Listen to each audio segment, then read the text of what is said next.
कक्षा अष्टम सामाजिक विज्ञान के अंतर्गत नागरिक शास्त्र पाठ 2 देश की सुरक्षा एवं विदेश नीति। स्वतंत्रता के बाद देश की आज़ादी को सुरक्षित रखने के लिए आवश्यक था कि देश की सैन्य शक्ति को मजबूत किया जाए। आज़ादी के तुरंत बाद पाकिस्तान द्वारा किए गए आक्रमण ने हमें और सतर्क कर दिया। अतः सेना को आधुनिक बनाने, सैन्य बल की संख्या बढ़ाने तथा सेना की कई ज़रूरतों को पूरा करने के लिए सैन्य अनुसंधान एवं प्रशिक्षण केंद्र स्थापित किए गए। विश्व में हथियारों की होड़ ने देश को आधुनिक हथियारों के विकास के लिए मजबूत किया, जिससे परंपरागत युद्ध प्रणाली के साथ साथ देश के नए तरीकों तथा युद्ध के नए तरीकों तथा सुरक्षा के प्रबंध किए गए। सेना के तीनों अंगों थल सेना, जल सेना तथा वायुसेना को अधिक शक्तिशाली बनाया गया।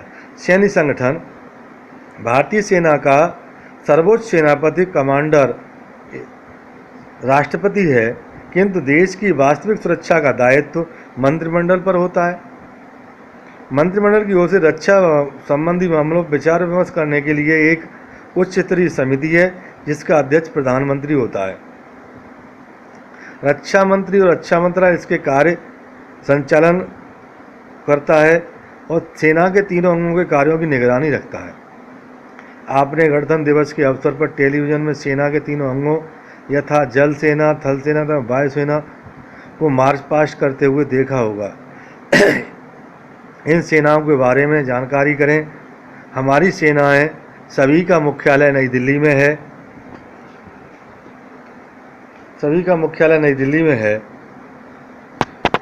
थल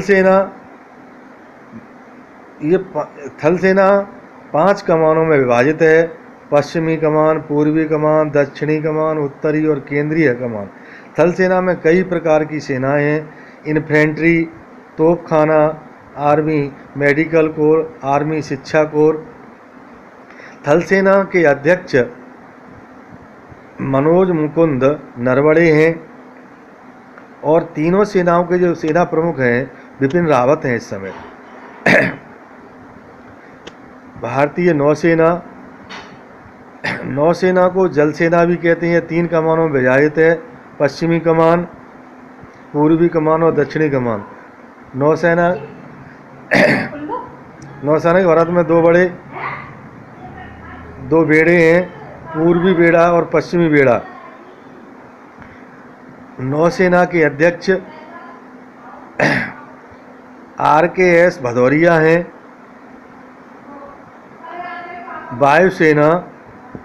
भारतीय वायुसेना में इस समय 4 कमानें हैं: पश्चिमी वायु कमान, पूर्वी वायु कमान, प्रशिक्षण कमान और रखरखाव कमान। वायुसेना के अध्यक्ष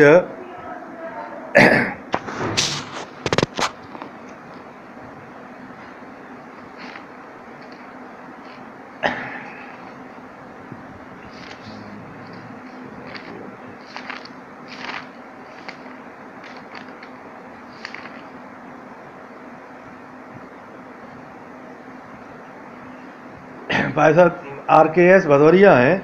नौसेना के अध्यक्ष श्री करमबीर सिंह जी हैं। थल सेना अध्यक्ष को जनरल कहते हैं। नौसेना के अध्यक्ष को एडमिरल कहते हैं। वायुसेना के अध्यक्ष को एयर चीफ मार्शल कहते हैं। इन सशस्त्र सेनाओं में भारत का कोई भी नागरिक भर्ती हो सकता है। महिलाओं को भी अल्प अवधि वाले सेना कमीशन, शॉर्ट टर्म कमीशन में भर्ती किया जाता है।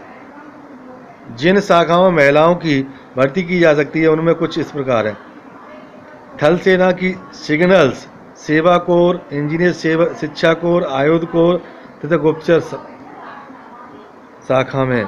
नौसेना की सभी शाखाओं में। वायुसेना की उड़ान, वैमानिकी, इंजीनियरिंग, शिक्षा प्रशासन, लेखा, मौसम विभाग। सेनाओं में भर्ती होने के लिए पहले एक चयन परीक्षा की जाती है। इसमें उत्तीर्ण होने पर उनको प्रशिक्षित किया जाता है। सैन्य प्रशिक्षण के लिए देश में अनेक प्रशिक्षण संस्थान हैं। इनमें से नेशनल डिफेंस अकादमी, इंडियन मिलिट्री अकादमी, ऑफिसर्स ट्रेनिंग अकादमी और नेशनल डिफेंस कॉलेज मुख्य हैं। आधुनिक युग में नए नए शस्त्र अस्त्रों का प्रयोग होने लगा। दूरगामी मिसाइलों तथा परमाणु बम के आविष्कारों से आक्रमणों का खतरा और भी अधिक बढ़ गया। भारत ने भी परमाणु बम बनाने की क्षमता प्राप्त कर ली है तथा अनेक प्रकार की मिसाइलें तैयार की हैं। इनका उद्देश्य आक्रमण के समय अपने देश की रक्षा करना है। सुरक्षा संबंधी वैज्ञानिक उपकरणों के निर्माण तथा प्रक्षेपास्त्र निर्माण में डॉक्टर APJ अब्दुल कलाम का योगदान उल्लेखनीय है।